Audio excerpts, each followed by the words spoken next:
Sport à 9h26, place à la Gazette de la Coupe du Monde.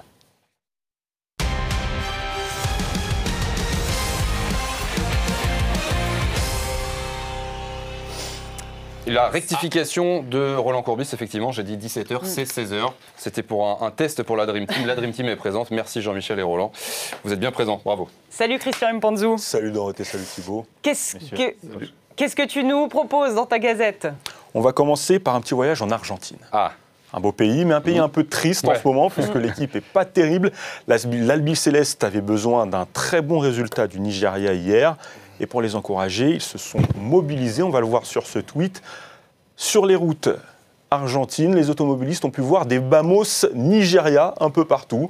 Autoroutes, routes de campagne. Et on peut dire que ça a marché, puisque le Nigeria s'est imposé 2-0. Ils ont fait le boulot. Ils ont entendu les encouragements. Supporters nigériens. On va le dire dans le prochain match. Oui, non. Argentine-Nigeria, effectivement.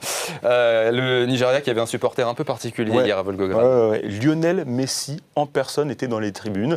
On va voir l'image. Lionel Messi, maillot des Super Eagles sur le dos. Alors évidemment, c'est un petit montage, mais j'ai trouvé ça marrant, un montage de nos confrères américains de Bleacher Report. Par contre, je suis prêt à parier que les Argentins, dans leur camp de base, ils étaient avec cet état d'esprit. Ils étaient à fond derrière le Nigeria. Christian, tu as aussi des nouvelles du groupe de supporters qui suit toute la Coupe du Monde en bus. Oui, alors c'est un groupe de supporters mexicains, on en avait parlé en début de compétition sur BFM Sport.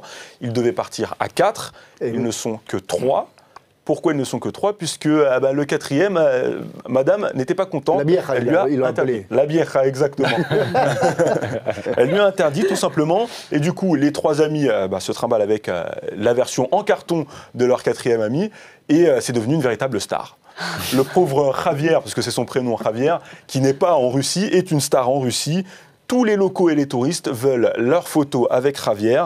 Et d'ailleurs, ça étonne pas mal leurs amis qui étaient venus de manière totalement normale assister au match de la Coupe du Monde. On va les écouter.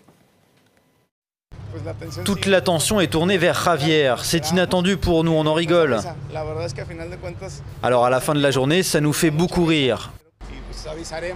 On vous dira s'il se joindra à nous pour la suite de la compétition. Je pense que ça va marcher. Mais il ne va pas en profiter plus que le carton, car le carton s'amuse beaucoup plus que les autres dans le bus. Alors on espère qu'il viendra. Ah, ils espèrent qu'il viendra. Exactement, ils ont lancé une espèce de, on va dire, une pétition pour que Javier puisse enfin assister à au moins un des matchs de l'équipe du Mexique. Bon, c'est pas très gentil de l'appeler la vieille. Ah, ce sont eux qui l'ont mis. Oui, ce sont eux. Et je pense qu'ils ne marquent pas beaucoup de points auprès de la compagnie de Javier. On termine cette gazette par une information très importante pour les amateurs de bière. Alors, je ne sais pas si vous êtes amateur de bière, messieurs. Non. Oui, j'en ai jamais bu de ma vie. Ah, jamais de votre vie? Ah bah écoutez, très bien, vous n'allez pas être touché par ce petit souci. De temps en temps. Oui, de temps en temps, mais très bien. Alors, entre 2 séances de sport quotidiennes. Il se peut qu'il y ait une pénurie de bière en Russie. Alors, en fait, les commerçants russes et les tenants de bars russes sont totalement subjugués par la demande de bière. Ils ne s'attendaient pas à ce qu'il y ait autant de demandes. La seule chose que les supporters du monde entier demandent quand ils arrivent dans un bar en Russie, et notamment à Moscou, ville qui est très touchée par ce problème, c'est donc de la bière. Ah oui. Il y a un patron de bar qui a affirmé qu'il avait écoulé 800 litres en 3 jours. Ça devient un vrai problème. Il reste plus de 3 semaines de compétition. S'il manque de la bière, ça peut être compliqué pour certaines nations notamment. Il faut que les toilettes soient solides. Le risque, c'est qu'ils terminent à la vodka, quoi. Et là, ça peut être très compliqué pour les supporters. Ça peut virer dans un autre... N'incitez pas les gens à boire. Évidemment. Non, c'est le risque à consommer avec modération, toujours, évidemment. Merci beaucoup, Christian. Merci. À bientôt. Il est déjà 9h30, on marque une courte pause. Coach, capitaine, vous restez avec nous dans la prochaine demi-heure. On va se pencher sur les matchs du jour et notamment celui de ce soir. L'Allemagne qui est au pied du mur, qui doit gagner face à la Suède. En tout cas, les Allemands n'ont plus tellement le droit à l'erreur après leur défaite inaugurale face au Mexique. Ils admettent qu'ils ont la pression. À tout de suite.